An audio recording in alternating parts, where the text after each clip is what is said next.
No, we are live. Don't you love it? Okay, so here we are. Let me rewind and start that again. Hey everybody, Larry Powell here, your host for Studio HFL, and my guest tonight is Yamaha Director of Artist Relations, John Wittman. We've got a great interview waiting for us right now, and I'm going to bring this gentleman on screen. This is John Wittman, and of course, there's thunderous applause out there for John. I'm going to switch my. There we go. So, John, Hi, welcome. Larry. Hey. Thank you. Thank you. It's So, fun to be here. And this is a first for me, being asked to speak about music and with a trumpet person, an artist. And so I had to wear a snare drum shirt oh, perfect. just to Perfect. keep me grounded.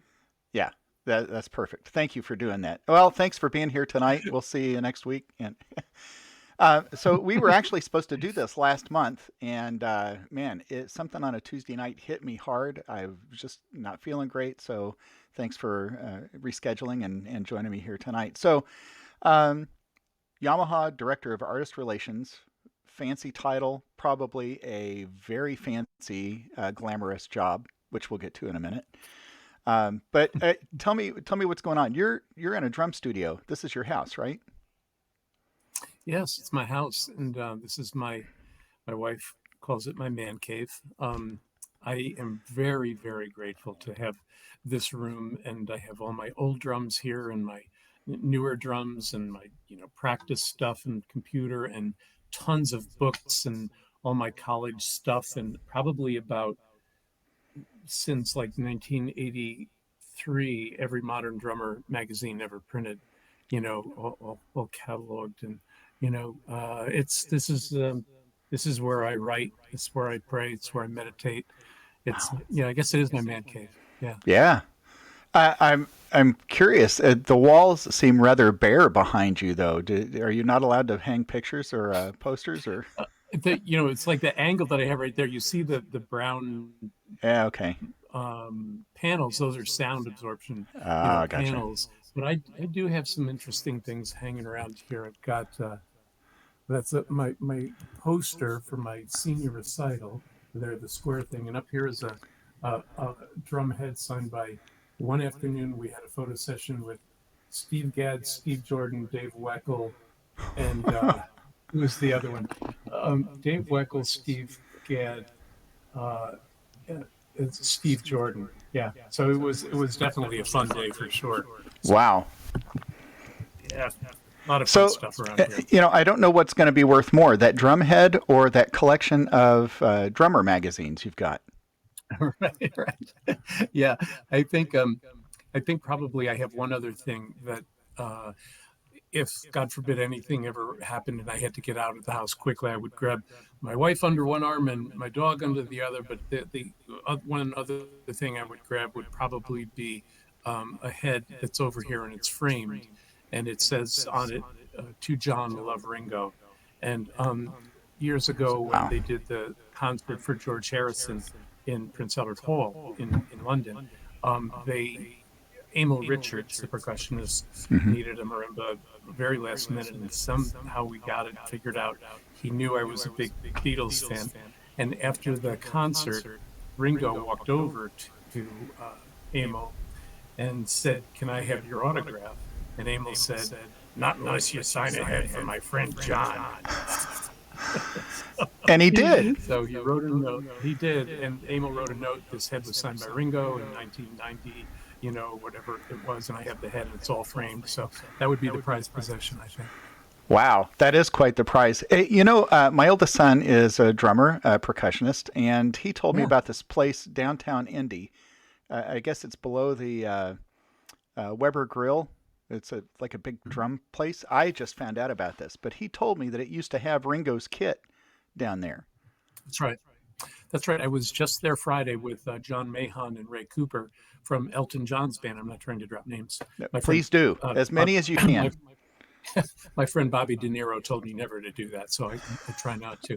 But uh, Elton was in town, and his percussionists are friends and artists, and so anyway, we brought them to that Rhythm Discovery Center, Uh-huh. which is the home of the Percussive Art Society, for the Mm-hmm. United States, and where the Mm-hmm. museum is. And they had Ringo's kit there for a good amount of months, and it's Jim Irsay's. He owns the kit, and so he let them borrow it for a while. So it was a lot of fun seeing that. Uh, okay, so we were talking before we went live. We're talking about Indianapolis as a kind of a hub for recording, for Mm, publishers to come and record. But Indy's kind of right, a hub for a lot of stuff musically. I mean, you've got Yamaha is headquartered here. Well, I don't know about headquartered, but um, what's the other one? Music for All is here. right, You've got the NCAA. You've got let's see, BOA, right? right. Yep. Uh, is DCI here as well? DCI was, and they still are in Indianapolis, indeed, Mm-hmm. but they moved out. They used to be right, pardon me, next door to PAS, Mm-hmm. where we were just talking about the Rhythm Discovery Center. Mm-hmm. Um, DCI used to be right next door, but then they moved out, and now they have offices kind of over near where the old airport is. But Mm-hmm. the point of this being a real central hub for music education is really by design. It started years ago when who is now the vice president of one of the vice presidents of Visit Indy. His name is Matt Carter, Mm-hmm. and he and the city of Indianapolis decided, hey, let's elevate the arts to the level of sports in the city. So they moved Music for All down from Chicago, and Mm-hmm. they moved Percussive Art Society out from Lawton, Oklahoma. We recognize the opportunity to have an office here in Indianapolis for Yamaha, for the band and orchestral world, and so we Mm-hmm. share office space with them. And so yeah, DCI, Percussive Art Society, it's quite a hub for music education. Oh, and the piano, the International Piano Contest is Oh, headquartered right, here. right. Well, and then of course it's not music education, I guess, but the international violin competition, or right, Totally. is Yeah. right. Um, Yeah. yeah. So I don't know how long. Are you an Indianapolis native or Indiana native? No, I grew up in upstate New York, Oh, and okay. So then there goes my question about did you know it Indianapolis as Naptown? Although no, you may I've have been heard of here it. long enough. Yeah, but I don't think it is anymore. Certainly, right? So there's a lot of really cool stuff going on here.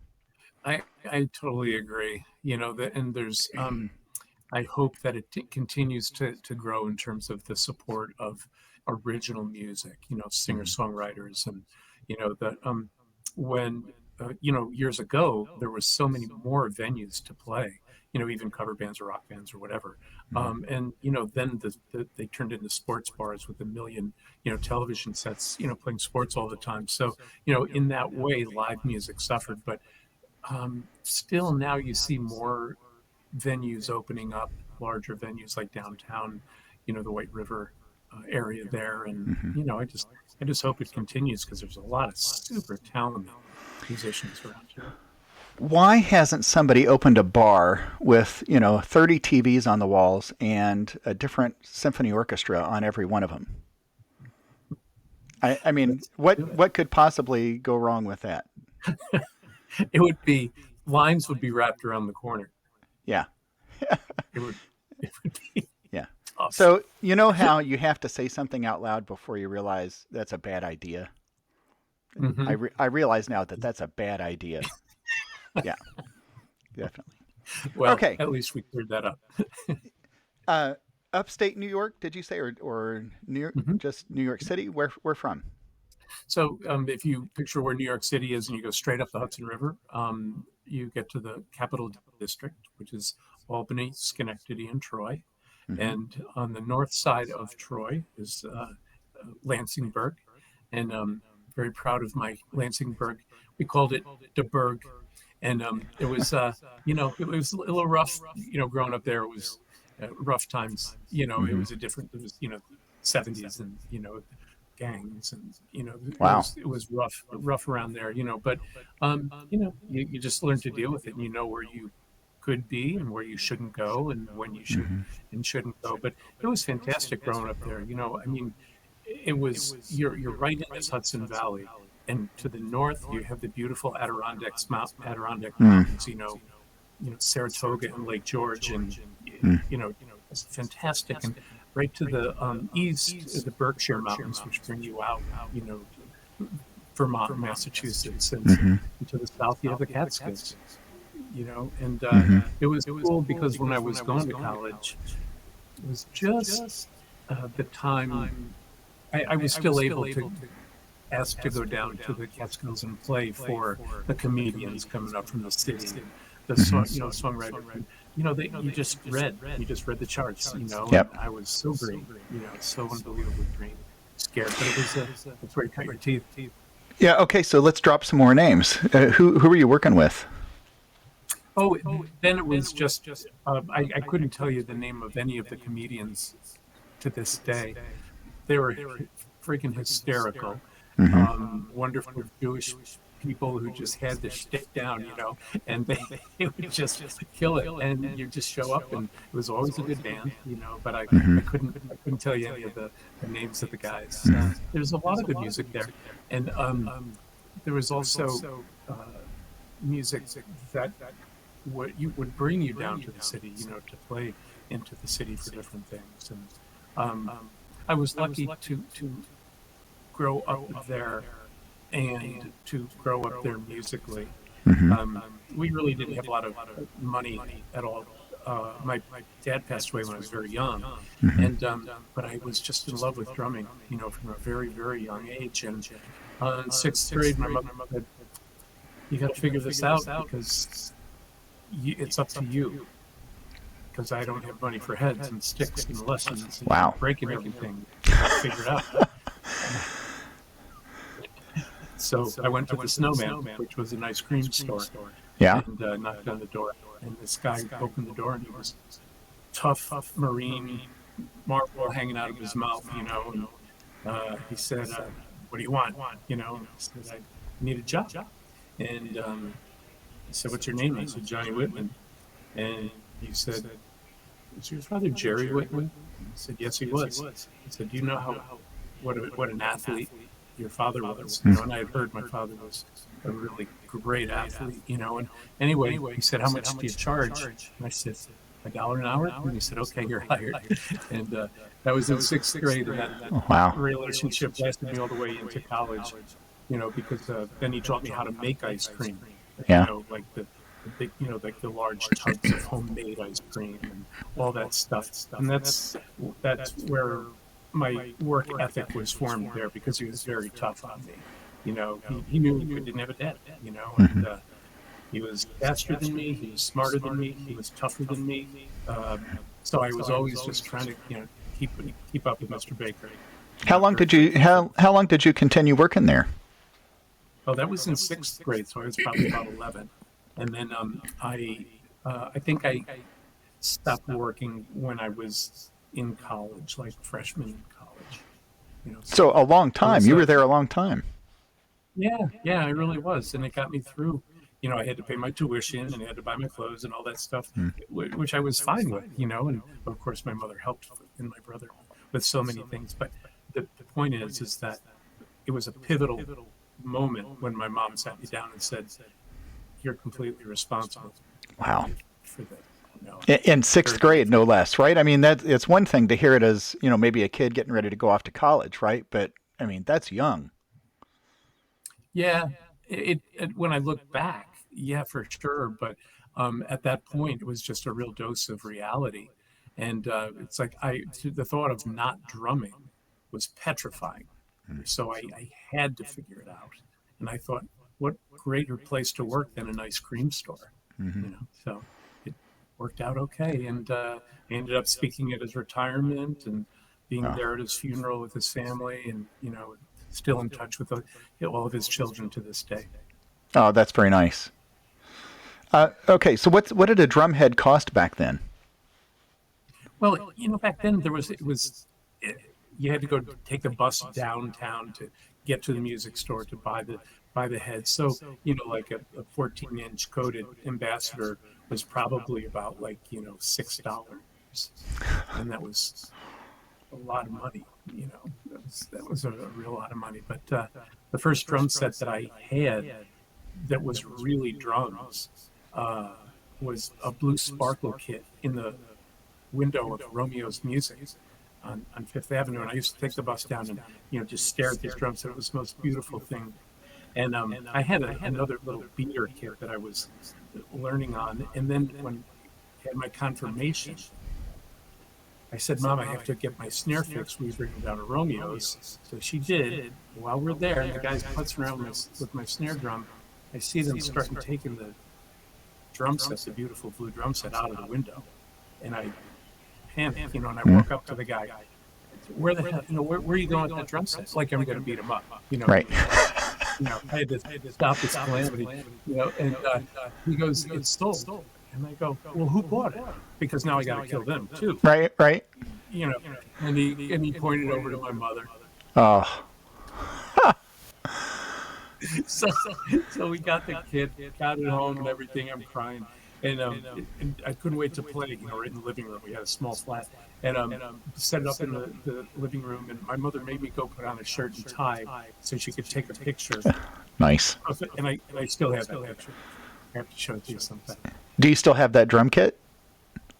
No, I sold that probably about like when I was a sophomore in high school. Mm-hmm. Yeah, had it for a long time. So what were you playing back then? You said you were reading stuff for comedians, so I'm thinking, commercial, big band kind of stuff. But were you doing rock, or what was your forte back in the day? Well, for sure, in all through high school, it was definitely rock. There was such great music. I was in high school from 74 to 78. So if you think about the music that was there then, it was just great rock and roll. And also it was, the advent of disco, but there was prog rock, Yes, and Genesis and, all that fun stuff that was Emerson, Lake and Palmer, So I was really, really into that, kind of stuff. And I was a little too cool for school band. I thought that I just didn't like the sound at all. I couldn't stand it.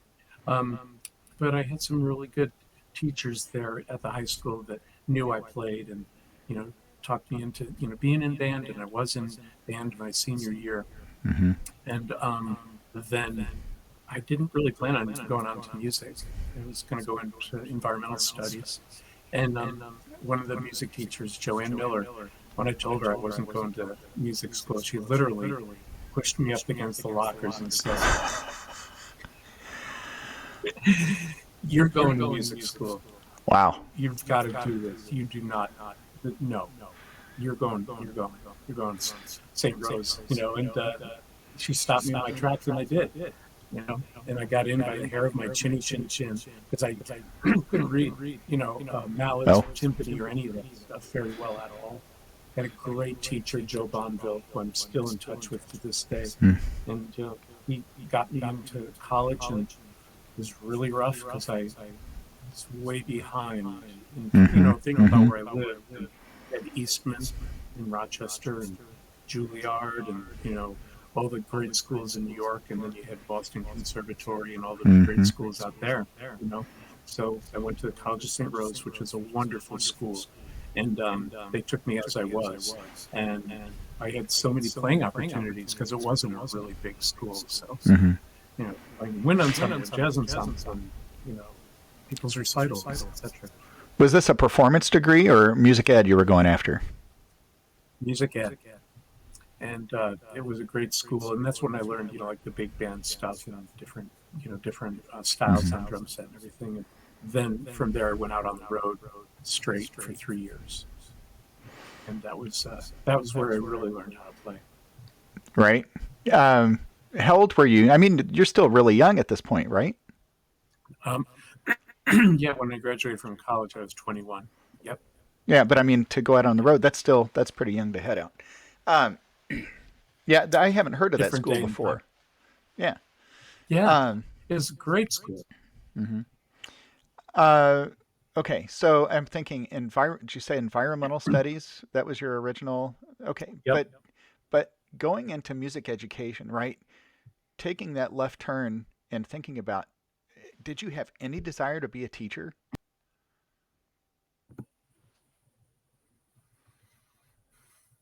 I had taught a lot of drum lessons and really enjoyed that. Mm-hmm. But when I got out of undergrad, I knew I didn't want to be a band director. Mm, College St. Rose was not hard to get in, but it was hard to get out because they were so strict on expert level wow. methods.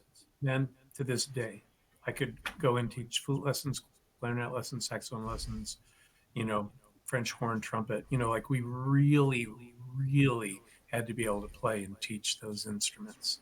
Mm-hmm. So you got out and you were, it had like an incredible placement rate, Mm-hmm. for graduates in music education. But I had no desire at all to, be a band director at that point. So I just started taking auditions all over the country. And finally, I was turned down about two or three times. In those days, there was touring bands, Mm-hmm. top 40 and big rock bands that, played these big venues.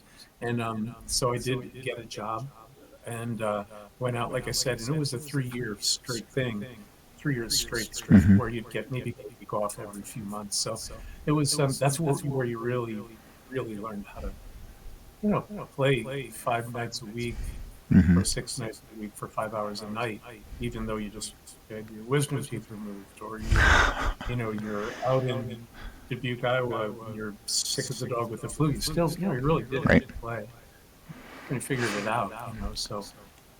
Um, okay, so I'm thinking, I'm listening to this, and I'm thinking, all of that stuff was preparing you in some way for where you are right now, Mhm. right? I mean, that's kind of everybody's, the path. You can always look back and say, oh yeah, that was there, and this helped steer me in this direction. This help me make connections here, right? All those Yeah, key people, right? Um, yeah, I think that's fascinating, to be able to look back and of course, and you also sound very grateful for those connections that you had. very much so. I mean, it's funny that, you brought that exact point up, which is what I was thinking about today in terms of this interview.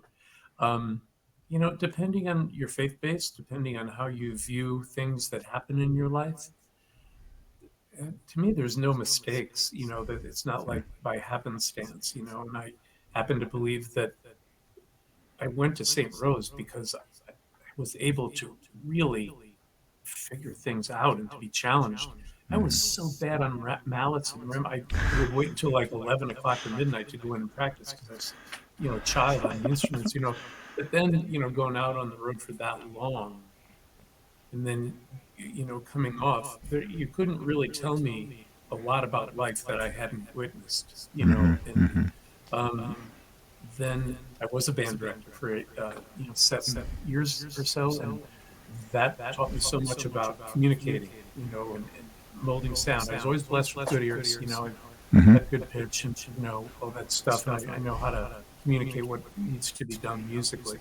And then after that, I went out on the road again and went after that big record deal in the sky, and Right. uh, that was a fantastic endeavor. Lasted a few years, and played a lot of great music, which led me here to Indianapolis, and then working at Lawrence Central High School, and then doing a bunch of drum clinics, which introduced me to the people at Yamaha. Was endorsed by Mm-hmm. companies, like Yamaha and Remo and Mm-hmm. Debian at that point. Vic Firth always, through my career, Mm-hmm. and that led me to them Yamaha asking me 25 years ago. Believe it or not, my 25-year anniversary was just last week on April 1st. Um, Congratulations. Thank you, thank you. But if you look back, you can see where all these things added up because I couldn't Mm-hmm. talk to artists unless I was one Mm-hmm. in in terms of really forming a clinic or designing a career.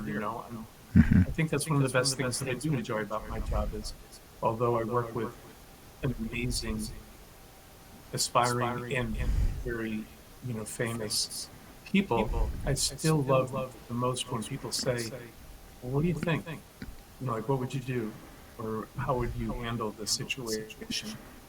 I'm so honored when people ask my advice about their career or about Hmm. a musical situation or about a life situation. I think when that happens, that's when I feel like uh, I'm right where I belong. 25 years, you said you've been doing that? But I'm okay, so I'm thinking the way it looks right now is not the way it looked when you joined, right? It can give me an idea of how that's changed and how you've helped develop that, how you've changed it yourself. Well, when I was hired to Yamaha, full time, Hmm. as a real job, I was hired to be the artist relations manager for drum set for the US. And Hmm. that was because of my, background as a Yamaha artist. And I did a lot of writing for them and stuff like that, like Hmm. educational programs for drum set pedagogy, along with luminaries like Steve Houghton, and Hmm. Bob Breithaupt and Ed Soph, and these really amazing, wonderful people that helped me and take me under their Hmm. wing, and like Jim Campbell down in the UK, people like that. Um, and Hang on, shortly pause, after pause for just a second. I had my percussion methods class with Jim Campbell. There, okay, Small so world, yeah, yeah, okay, so you can press play again. I had to throw that in okay, there. that's great, that's great. Um, so, and 6 months after I started at that job, um, the VP came in and said, um, well, we're moving drum set out to Buena Park, California, and you're not in charge of drum set artist relations anymore. I'm like, Ooh. oh, this is special. And he said, but so now you're in charge of the whole band and orchestral division. And I was like, all right, you know, I can speak that, because of my band director days and all Hmm. that stuff. I can speak classical music and I can speak jazz and that language, and I know the instruments and Hmm. the idiosyncrasies of those people. At first, I was like, "Well, this sucks." All my drummer buds, but Hmm. that didn't skip a beat in terms of all the friendships and everything remained intact. But Hmm. for the longest time, I was um, head of artist relations for the band and orchestral division. And then that expanded. That was in Grand Rapids Hmm. when they had the factory and the offices up Hmm. there. And I think when I started, Larry, there was maybe uh, 100 some odd artists, Not just percussion. You're talking all of band and orchestra. woodwinds, brass, strings, and percussion. Okay. And now we have just in that division, not pianos and guitars and drums Right. and all that, but just in the B&O division, we have, I think, like 850 artists that are endorsed. That's why I don't have any hair. Yeah. But I'm proud of the body of work, like if I left tomorrow or, whatever, I would look back and still feel like we made the right decisions. I mean, of Hmm. course, you have your regrets along the way, but I think that one of the tenets philosophically that cemented my commitment to that company was um, something that just resonates with me artistically, and that is we would like to feel that an artist experiences a complete white, empty palette on which to paint and create. Hmm. And if they pick up an instrument, we want them to be artistically fulfilled. That's a real hope. If it's a Yamaha instrument that they hear their voice through, Hmm. then let's talk. Um, and if not, then we really truly hope that they find the right instrument. Hmm. It's like there's no earned and no BS about going to another company and, like I've had people in my tenure, of course, over the 25 years, give me the call, the Dear John call, when it's like, John, I just, I found this other instrument, and man, love you guys, blah blah blah. Hmm. But this is my sound, and I'm like, you got to do it. Well, it's you realize that as you mature as a player or even as an educator, right? Everything changes, right? So it would only Yeah. make sense that your equipment would change, and I could see where it would be awkward to give that call and say, it's not you, it's me, Hmm. right? See you later. Yeah. Yeah, yeah. But I think that artists should play exactly what they want to play. Period. Hmm. I think looking back, I think that I'm happy with the amount of artists who have stayed with Yamaha while I've been here, and I'm Hmm. proud of like the people that we have on the roster that, like through Bob Malone Hmm. and our team, we've converted people in New York Symphony and Boston Symphony and Chicago Symphony and LA. It's really quite a, Hmm. quite something, the work that they've done. And, the other instruments also, the percussion artists and the woodwind artists. And, Hmm. I don't think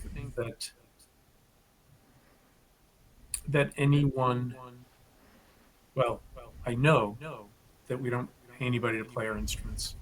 Hmm. It's not like anybody's getting a check, whether you're Elton John or Paul McCartney or anywhere on any Hmm. spectrum. If this instrument is working for you, then we want you to be really, really happy with it. And so Hmm. that gives me peace as an individual and as an artist.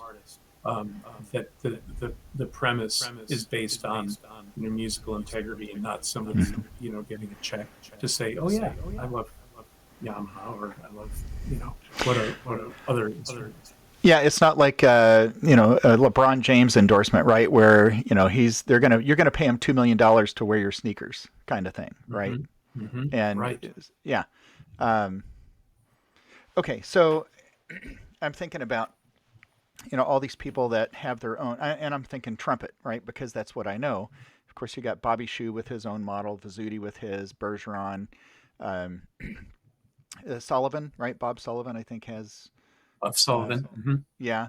Uh, how do you get to the point as an artist where you develop that signature model?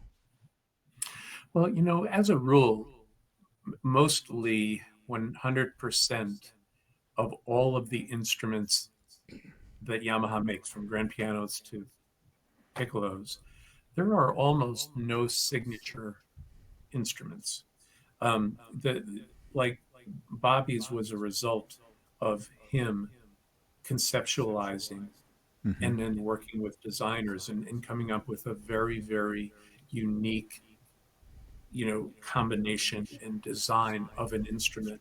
Hmm. And, it was the Z, and it was his, you know, his intellectual property and his Hmm. artistic expression. The other people like Wayne, for instance, there was a need in the market for an instrument that didn't exist, Hmm. and so Wayne was the right person to design that. You know, Hmm. um, and the on the drum set side, like there was a time when we did a whole bunch of signature snare drums. Hmm. You know, like Dave Weckl. Yeah, I mean, there was probably like over 20 signature snare drums, and then a little bit, it was just a point of diminishing returns, Hmm. and didn't make sense. So, as a rule, like there's not a Eugene Rousseau alto saxophone, or Jeffrey Kainer does have Hmm. a fine flute that he designed. But I guess what I'm trying to say is we don't try to go after an artist to design something that he or she would like, just to placate that artist and then sell 11 of them Gotcha. worldwide. Right. It's like, or is there a hole in the market? Who's exactly the right artist? Or most of the time, if it's like an upgrade of a clarinet or something like that, Hmm. we will ask a few artists to be the designing artists, to really put their heart and soul into it. Like Philly Woods, he designed one of our saxophones, but it's a very small thing. It's not. It's based on need and an opening in the market, and Gotcha. not locating an artist. And when we do employ an artist, they're taken care of, and we make sure that they feel very, very free and open to express pleasure and displeasure. And, it's a long process, but it's a great thing when you achieve artistic Yeah. success. Okay, so now I'm thinking not just on the instrument side, but becoming an artist, period, becoming a Yamaha performing artist. What does that take? And I'm sure you're probably accepting applications continuously, right? People who want to Mhm. be associated. What does it take to actually get through and become one? Well, I think that how we view it is, you really do have to have an established career. Um, we don't make any, um, we know the effect of a regional person, Hmm. as opposed to, like I just have Elton on the brain because I just saw him, but, Hmm. like, does Elton, do the tens of thousands of people that go see Elton run out and buy a grand piano because Elton played it? Probably Probably not. But the fact that he plays it is a big artistic statement to the world. Hmm. It's huge, you know. But you compare that to a regional teacher who teaches at middle schools and high schools or even colleges, who have a great studio, who's an artist themselves. That's regional Hmm. effect, and that's influence. And we do take that seriously because Hmm. we know that it's the grassroots efforts that can make and cultivate, sales Hmm. on a regional level, and that can be national also if somebody with a higher profile. But Hmm. to answer your question, I think that, um, in order to be a Yamaha artist, you have to play Yamaha, and we're not the trumpet police, we're not the saxophone police. If you have found your sound, and like the best call we could have is if somebody says, I'm going to play these instruments whether you endorse me or not. you know, Hmm. I teach at college. I play in the symphony. Um, I'm, I love this thing. It is who I am. It's my sound. Hmm. When I hear that, I know the person really will endorse the instrument to their students and to their mates, in the orchestra and in pits, Hmm. and having that passionate presence and belief in themselves artistically out that instrument. That's where you get the real truth Hmm. of the endorsement. But we don't try to. Let me put this really, really carefully. Yeah, this is live. I Some can't edit. companies, some companies try to steal artists, um, for Mm. another notch on their belt, and we just don't. That's not to say that people don't convert to Yamaha because they do, Hmm. but people also go from Yamaha to other companies. But we don't really try to steal artists to make our roster bigger. Hmm. We would like to make it something really special to be a Yamaha artist, to, Hmm. something to be, you know, something to be proud of, Hmm. just like yourself, that in the company that you're with now, they take care of you. You love their horns, Yep. and it's all good. It's all Hmm. good, and that's, Okay, so I'm going to tell you, I was playing Yamaha B flat and C. They were the Chicago, they were the first generation Xenos, the 90, 93, 90, right, the really, what was that, the artist model, right? Great Mhm. horns, great horns. And I started playing an Eastman and then a Shires. And I was playing a job in Fort Wayne with Fort Wayne Philharmonic, and Andy Lott, and everybody knows Andy, who's actually, I think, with Con Selmer now. Different story. Right. Anyways, Andy looks at me in a rehearsal and he goes, "What do you got?" And I told him, he goes, I'll buy those off of you right now. So I said, okay. Um, so that Sunday we had a matinee. I brought my cases and I walked out of the gig without any horn. I mean, I sold them on the spot. Yeah. Wow. Yeah. Well, okay. So, but here's the thing is, I loved those horns. They were terrific. But I had found a point where it's like, wow, this horn over here, this this is something that really, I feel like I really, I found my own voice, right? Yeah. A different Yeah. voice, so Yeah. not a problem. But, so now it's not like I say, oh, Shires is great, Yamaha sucks. It's like, Mm-mm. Shires is great, Yamaha got me there, and Yamaha is Yeah. great. Now, here's another thing I like about Yamaha. When I was growing up, Yamaha was inconsistent.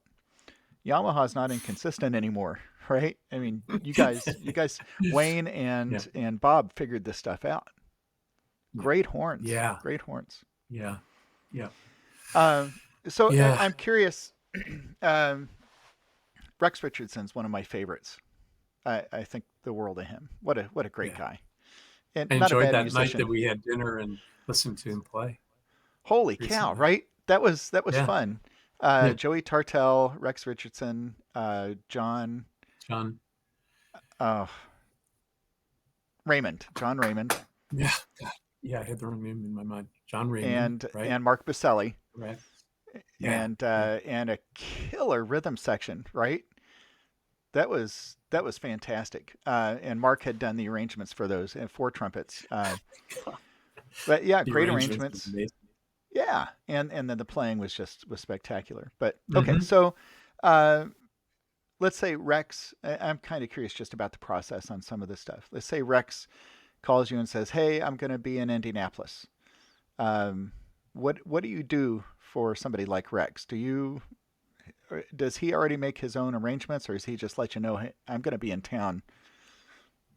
How's that work? Well, with Rex, it's different because we are, really good buds, and he stays at my house, and Hmm.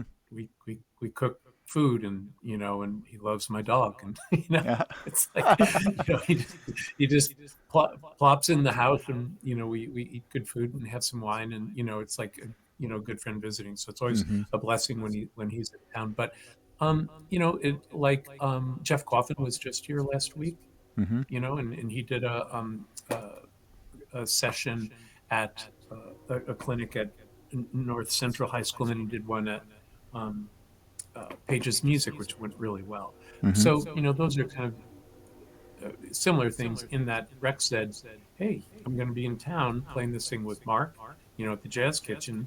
Do you want to come down?" And I said, "Well, you're staying, aren't you? At our house." He said, "Yes, Hmm. of course I will, if that's okay." But as far as like you're getting at our support in that, or Hmm. how Hmm. we, well, Yamaha doesn't really pay for concerts per se, Hmm. or shows like that, because it would be redonkulous. We don't have Right. the money for that. Nobody does. But there was I think that there was an educational event tied to that we contributed something to help him, like with his rental car, or Hmm. something along those lines. And when Jeff Coffin was up, we contributed to the clinic at Pages and the clinic at North Hmm. Central. So, to make ends meet, Hmm. Pages chipped in and we chipped in, and so if it is an educationally oriented event, and as long as the host is, being realistic and, contributing, Hmm. then we'll contribute. We'll belly up there and, chip in to make sure that the artist, is, taken care of, Hmm. but, yeah, not for shows or concerts, but for clinics and speaking Yeah. and playing things. Okay, I don't want you to throw anybody under the bus, Okay. but I would like to know who's you've had some difficult people to deal with, I would imagine, through the years. Um, Mhm. uh, anything you can share along that line? I mean, and again, you don't need to name names. I mean, you can whisper them to me if you want to. Nobody's listening, but Well, I remember someone that will remain nameless, Mm-hmm. who, oh God, now you got me thinking because I've got a few things that just make my blood boil. But one person in particular contacted me. He was a very, very famous drummer. And he said, and I was so green. I did not know what the heck I was doing at all. And he said, hey, I've decided that I will play your drums. And this is a big name guy, and I Mm-hmm. was like in the job probably 2 months. And Mm-hmm. he's like, I will play Yamaha drums. So I was like, great. Okay, good. Um, Now what? And he's like, well, I'll need a kit in Miami, New York, Mm. LA, Paris, and Tokyo. And I'm Wow. thinking, there's no way, Mm. and I'm thinking, well, that's a real lot to ask, but I Yeah. was nervous. You know what I mean? And he said, and my manager will be calling you because I need two grand pianos, and I need them, in my apartment in New York. And it's like, what the hell? What planet? What planet are you Right. from? Do you really, think that? I mean, that's what the person really, really expected. You know, Uh, amazing. so, well, what was the end result of that? They said no,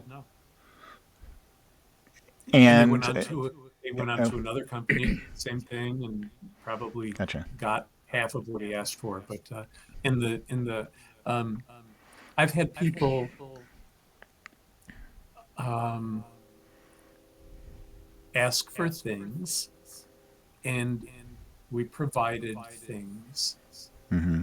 that we normally wouldn't, but because of the notoriety of this artist, we decided, okay, you know what, let's do it. Let's just, really, really take care of this. And we have, and then the next day got a fax saying I'm out after they received the gear. Oh, see, I thought that was Jens Lindemann you were talking about for a second, but he's still a Yamaha guy. So, Yes, he is.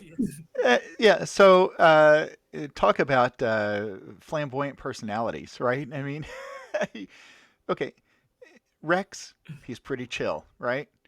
Hmm. Jens, not so much, right? I mean, Right, you got right. this wide spectrum of personalities, but boy, but talk Yeah, about great spokesperson for Yamaha, right? I mean, yeah, well, and yeah, and Jens's trumpet is not one that's easy to miss, right? I mean, he's got yeah. a That's for sure. yeah, very colorful. Um, Right, right. yeah, so I mean, you get artists like that on the roster. Um, well, I would imagine he's pretty fun to work with, but easy to take care of. Yeah. Yeah. Yes, yeah. I mean, the people, like when I think of like the people in Boston brass, Mm, and I think of, and I don't want to leave anybody out, but when I think of, Bobby Shu, who I know you're very, very close with, and mm-hmm, Alan Vizzuti, and um, and Randy, and mm, again, I'm just, thinking about trumpeters right now.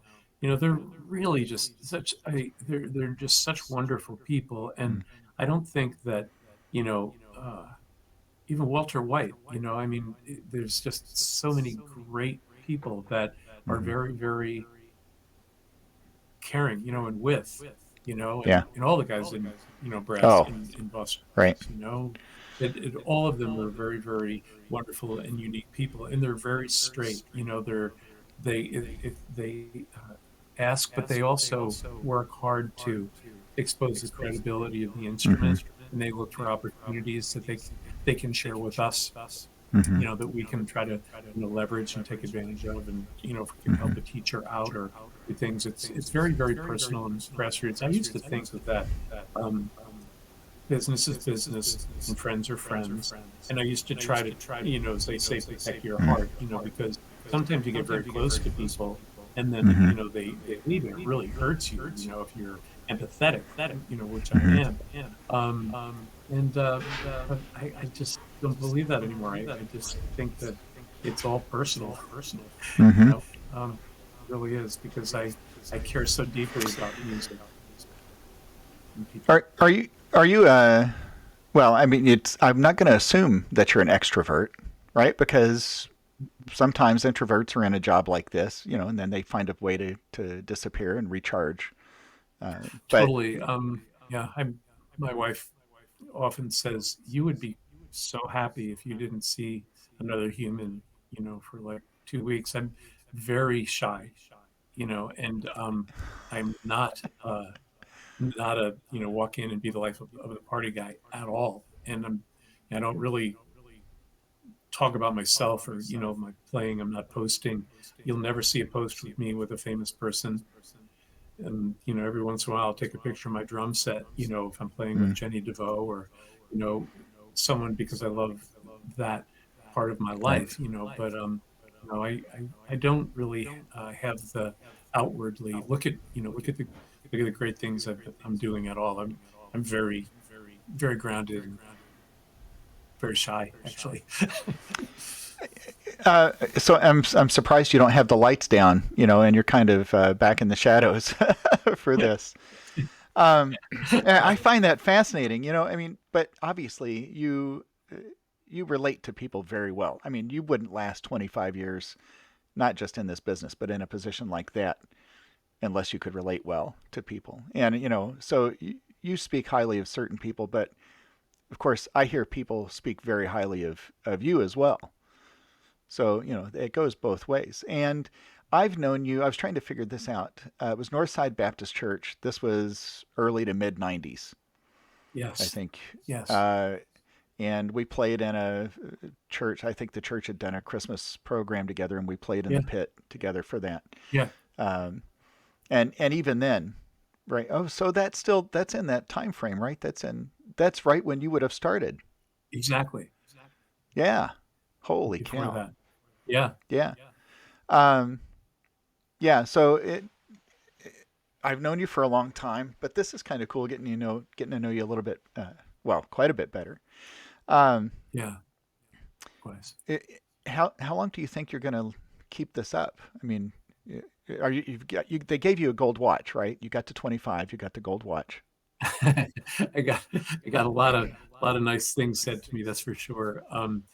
Yeah, that's a good question. I'm 62, and I know I don't look a day over 72, but You I'm don't. 62. Uh, um, I, I I really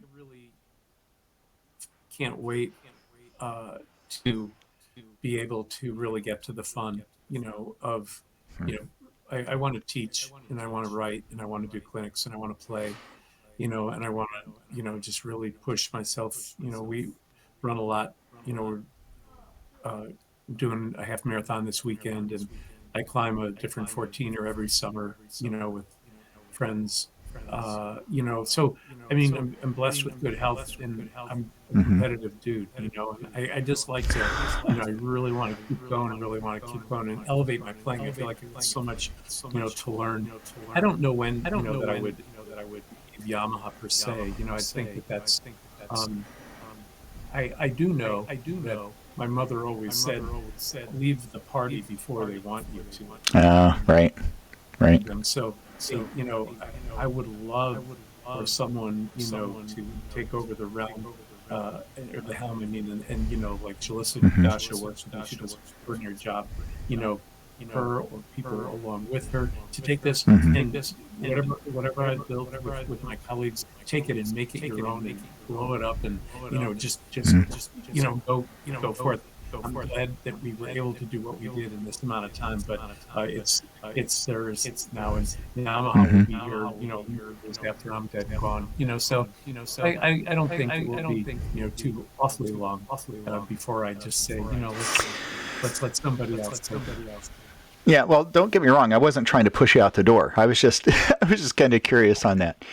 Hey, so you mentioned Jenny DeVoe, right? I mean, so it's not like you're just working for Yamaha. You've got a life outside of that. You're still gigging right here in Indy. Hmm. Yeah. Hmm. Yeah, a lot. Any band that you work with steadily? Well, Jenny is my main gig. Mm-hmm. Jenny DeVoe, singer-songwriter. I know you know of Mm-hmm. Jenny, but I don't know Yep. if people, out in the country. If they know me, they Mm-hmm. know that I, play with Jenny, and they may have Right. heard her music, but she's really doing great, and she's still writing and still singing like Mm-hmm. crazy. She sounds great. And Mm-hmm. so this summer and spring, a lot of gigs are coming in festivals and wineries and things like that. So that's my main thing. Like Mm-hmm. I will, that's my main gig.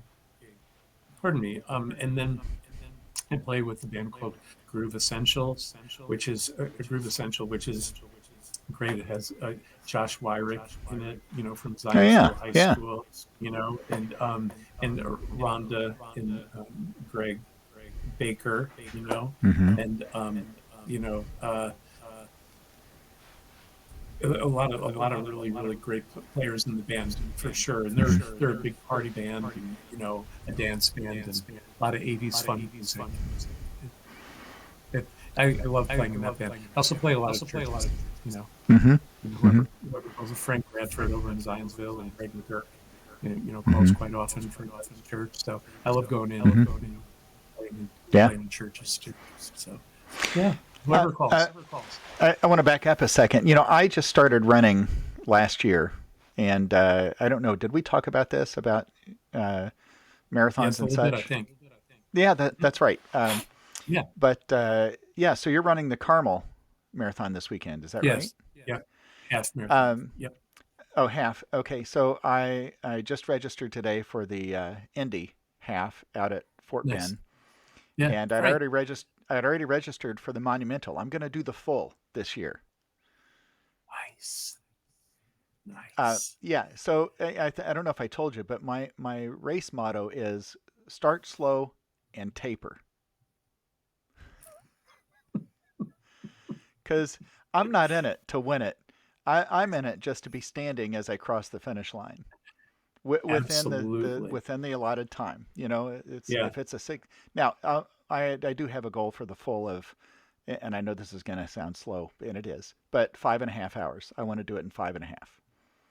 Yeah. Yeah. That's You know, fantastic. That's great. The yeah. Monumental is it's a great flat course. Mm-hmm. I love running that. This will be, we do that every year. So that's Mm-hmm. just something to really, really look forward to. But congrats on doing the full. That's Yeah. pretty amazing. Yeah, that's right. I ran the half this past year. I'd forgotten how many friends. You find out on Facebook later when everybody posts the picture of them with, crossing the Yeah. finish line. It's like, holy cow! Half the people I know ran that race. That was a Yeah. lot of fun. Yeah. A lot of fun. That's great, man. Good for you. Fantastic. So, tell me what's your time? Like, what are you, a 7 minute miler or No, seven? boy. Yeah. No, no. Um, when I was, you know, 30 something, I would run, a half marathon at a 9 minute mile, you know, um, that was, that was when I was, doing well. And now being 62, we average, about 11 and a half minute miles for a half marathon. Holy cow, man! If I push myself, I could actually hang with you. You know? Yes, Wow. It might be. Yeah. You can talk about drumsticks, and I'll talk about mouthpieces the whole way. absolutely. I can talk about schematics and snare drums. It'll be great. Yeah. You'll be like me listening to people talk about lead pipes and mouthpieces and Yeah. ugh, Yeah. bells. Yeah. Ugh. Yeah.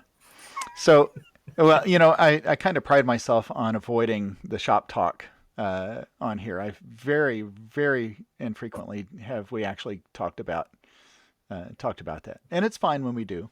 But Yeah. um, Yep. well, man, this has been fun. I feel like we could keep going, but we're right at an hour. I want to respect your time, but um, Yeah. tell me something big that's coming up for you. Uh, whether it's with Yamaha or outside of Yamaha. Oh, I know what I could share with you. Again, not trying to sound like I'm dropping names, but I was. Uh, are you familiar with the saxophone player Dave Koz, Oh the, yeah, the jazz? Okay, sure. Well, Careless Whisper, wonderful. right? Did he play on that tune? Well, he did with Postmodern Jukebox. I think he did the Oh, on okay. there. he's just, he's made so many great records over the years, and now he did a record with Cory Wong, and he's just always creating Hmm. great things. Um, and and he contacted this. I hope this doesn't sound like I'm bragging, because I'm really not. I'm very grateful, but um, he has a cruise, that he does, a jazz cruise, you know, and he contacted my wife Carolyn and I and said, please, you know, thank you for everything, for all the years, all the 25 years, because he was Hmm. here when I got here, and Hmm. he's treating us to a cruise in May, and That's so fantastic. I know it's going to be great. I've never gone on a cruise in my life, it'll be a Really? lot of fun. Yeah, yeah. Never even thought Oh, about it, very but it's cool. going to be, a lot of the players on the ship, Hmm. that's going to be something really, really special, to do that. I think Yeah. that's going to be great. So that's something really to look forward to. The NAMM show is coming up in All right. June, and Right. Yamaha will be doing a big concert like we always do there. And it's sworn to secrecy right now, but that's going to be, very, very challenging and a Hmm. lot of fun. And then, like I said, in July, we'll be doing Sorry. another 14er. And for those who don't know what 14er is, but it's any peak that's over 14,000 feet Mm-hmm. in the Rockies. And so Jimmy and Steve, my two friends that we met in kindergarten, Hmm. we're going to be doing another 14er this year. Hmm. So that'll be our 10th one. So it's quite a Wow. physical challenge for sure. So that's what I have on my mind. So I will run a race with you, but I will not climb. I don't Okay. like hills. I don't like hills. So You would hate this then. But let's yeah. do a run. Let's do a 5K. Let's do a Yeah. 10K. You Let's got it. just get out there and have some fun. You got it. Yeah. Great, Larry. Thank you. Okay, so I want to ask. We talked about this very briefly, but I want to ask before we go. Uh, of course, you've, and again, not just trumpet players. You've got some terrific people associated with Yamaha who've become friends. And talking about Ryan Anthony, I was watching the Ryan Anthony story. This documentary that's come out, and I'm halfway through it, and I told you, I'm already a wreck. It's just what a beautiful person, tragic story. Uh, but tell me a little bit about your relationship with Ryan and how that developed. Yeah. Um, there is, if there is someone who fits the phrase one in a million, it's definitely Ryan. I've never met anyone like him. When he I got to know him when he was in Canadian Brass, actually, Mm-hmm. Mm-hmm. that many years ago, and he was always just this very, like, humble, centered, just like grounded individual that I Mm-hmm. immediately related to, Mm-hmm. and when he had ideas, they were always damn good ideas, and they were not far-fetched, and there was something you could sink your teeth into and really develop with him. And Mm-hmm. but he would never bother. He was, if he contacted you, it's pretty much to, pardon me, help somebody else design something that would help other people, and that's what he was about. When he Mm-hmm. did share up in Chicago at a dinner that, that this strange form of cancer had, presented itself, Mm-hmm. it was exactly the opposite of what you might think. He was like, okay, so this is what's happening, and this is exactly what we're going to do. And it's Wow. like you got to do this on life. And it was like he had, this purpose and this vision. We sat in this restaurant, Shaw's Crab House, and we sat there for hours and hours and hours and talked about designing cancer blows and concerts and, foundations and people, and getting people and filming, and getting the right artists, and and he was on fire about this thing. And I'm a pretty emotional person. I, I cry waiting for the bus. It's like it's ridiculous. It's like, you're sitting listening to this dynamic person saying, "Okay, I'm gonna die, so let's get going." And you got to kind of like compartmentalize your emotions and everything, and then you get Mm-hmm. going. And how long he stayed healthy, and and even in the worst of times to still show up at work, and to getting transfusions in the morning and then going and playing first trumpet, and how the whole orchestra surrounded him with love, and his family, and the whole musical world. Mm-hmm. uh, he made it absolutely impossible for me to complain about anything. There's nothing I could complain about Mm-hmm. knowing Ryan, because what could I possibly complain about, knowing the days that he was, living through? Yeah. He taught me a lot about living.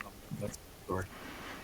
I met him in San Antonio at the I think it was 2018 ITG conference, and it went by the booth, Cancer Blows booth, and I'm a kidney cancer survivor, but I Oh, I didn't didn't have to know go that. through chemo or radiation, but I still lost a kidney.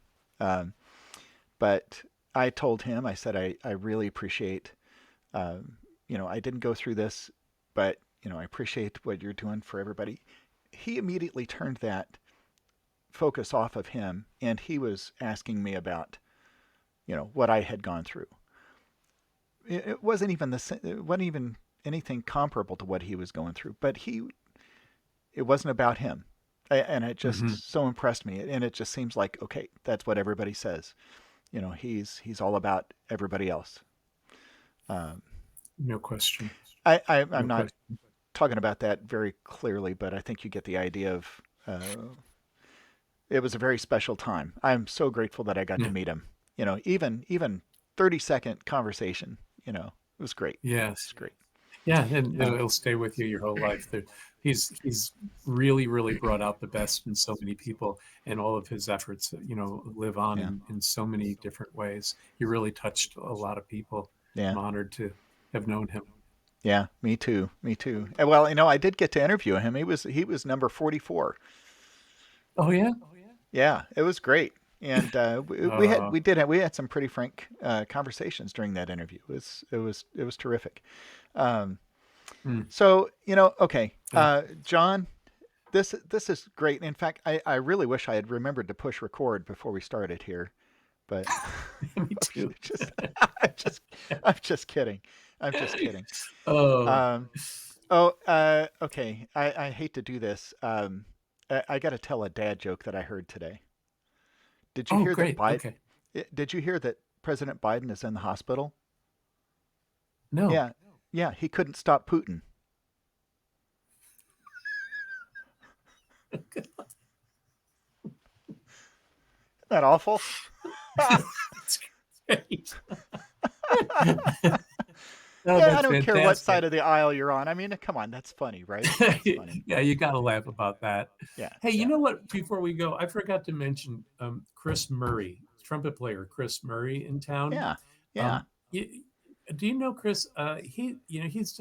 He's in that band Groove Essential that I Oh, mentioned a long okay. time ago, and Yeah. with Josh Wyrick, and Chris Murray's in there, and I his name wouldn't come to me, but I just wanted to say that he's a great trumpeter in the area, and I love playing with the guy. He's a great band director over in Zionsville, so you should Okay. maybe talk to him sometime. Yeah, I'd like to. Well, I know how to get in touch with him, right? I can Right? call you. That's right. Yeah. That's So, right. Yeah. um, Yeah. I'm glad that we met. 20 some years ago. I'm glad that I know you, and that we've gotten to know each other a little bit better recently. And I'm really grateful for the interview time tonight. This has been fun. Larry, I really enjoyed the time. You do really good work, and it's Oh, you're thanks. so good at this, and I wasn't nervous at all, and I'm glad that we got to know each other better, and I just wish you all the happiness and health, Mm. possible for you and your family. Yeah. So we got Well, to get thank together you. soon. Thank you. And right back at you. And so hang on. I'm going to sign off here, and then don't go anywhere. But Okay. yeah, so let's see. John, thanks for being here.